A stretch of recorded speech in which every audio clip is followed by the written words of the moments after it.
Hey, Bill, welcome to the show. How are you today? Hey, I think I'm very well qualified for the title of this show. Yes, you are, sir. Yes, you are.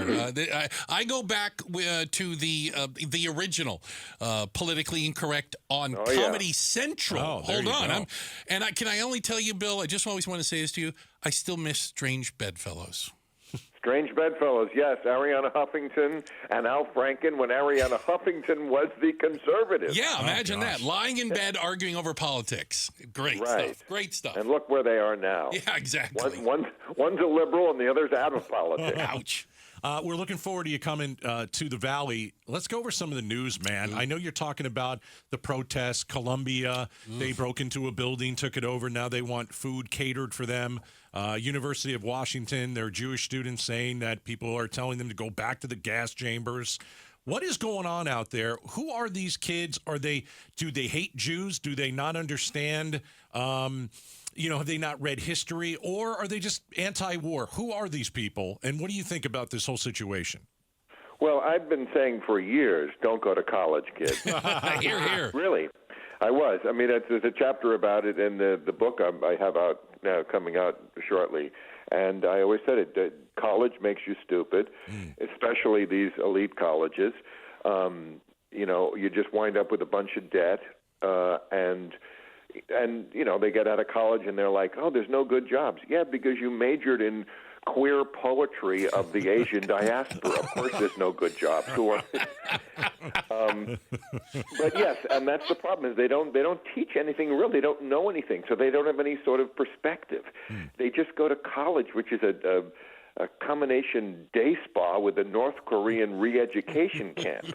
I mean, if ignorance is a disease, trust me, Harvard Yard is the Wuhan wet market. Well, and again, we're talking to Bill Maher. He is in town this weekend. The show is Saturday, 8 p.m. at Arizona Financial Theater. Again, you can get your tickets now. It seems that, and I'll make the generalization. A lot of the protesters that I see, they don't seem to know a lot about what's going on in the Middle East. It seems like they're just kind of caught up in, well, it was either this or go to the frat party. Like, this is where all the kids are hanging out. Yeah, they know nothing. And that's the fault of the professors and the parents who don't demand that they know anything. I mean, for all the progressives and academics who refer to Israel as an outpost of Western civilization, nobody tells these kids, yeah, that's not a bad thing. Western civilization, this is so ironic, is what gave the world pretty much every damn liberal precept that liberals are supposed to adore. Individual liberty, scientific inquiry, rule of law, religious freedom, women's rights, human rights, democracy itself, trial by jury, freedom of speech. These are the things these kids are against. Right. They don't realize that all marginalized people who they're always trying to speak up for live better today because of Western ideals, not in spite of them. They're cheering for Hamas? Really? For their liberation to do what? More freely preside over a country where there are no laws against sexual harassment or spousal rape or domestic violence or homophobia or child marriage, honor killings. They have no way. They think they're the uber liberals, and they are supporting the least liberal people in the world. I couldn't imagine this. Solid argument. Bill Maher's joining us on KTAR, his WTF tour. It's coming to Phoenix, Arizona Financial Theater, Saturday, May 4th. And you can get tickets on Ticketmaster. Bill, abortion is going to be on the ballot here in Arizona. We've got a little thing called an 1864 law that is now in place. Right. And I know you've been talking about it. No abortions at all in the state of Arizona unless the mother's life is in danger. What do you think of that law? And how important will abortion be come November? Is it going to be ahead of the economy? Is it going to be a low? Is the immigration issue going to be ahead of abortion? What do you make of it? Can I ask Bill just to take it a little easy on Arizona on this, because we all don't support the 1864 law. I just want to emphasize. Well, first of all, I love Arizona. I wouldn't go there if I didn't. I love Phoenix. I love the red states. Not that it's even a red state anymore. Right. It's kind of grapeful. Yeah. Yeah, no, they're much more fun to play than where people have a stick up their ass. Okay, so I'm all down with that. Yeah. But Democrats have to love that the Republicans caught the car, and when I say caught the car, I mean they finally overturned abortion rights. This is the Democrats' best issue. Mm-hmm. This is what might get Joe Biden reelected, because taking away abortion rights. Republicans, that was a dumb thing. Ladies didn't like that. Men didn't like. Everybody hates kids. Everybody hates kids. Of course, they're obnoxious, entitled, undisciplined, completely out of control. All I can say for Arizona is good luck with that one, and just know Alabama's even worse. There is that. Because, well, Alabama, you saw this a couple of weeks ago. Their Supreme Court said if you kill a frozen embryo, right, that's murder. Yeah. Talking to Bill Maher again Saturday night. He will be live. You will get this and so much more from Bill. More. Yes, the unfiltered version. You are definitely outspoken today. Thank you. You know, Bill. There's so many of these issues that are floating around, and one thing I really enjoy about your show, especially real time in this iteration, is that it seems that on a regular basis you manage to completely tick off the far right and the far left, which I would argue means you're probably doing a pretty good job of it. Thank you. I appreciate that. I mean, I'm not doing it on purpose, by the way.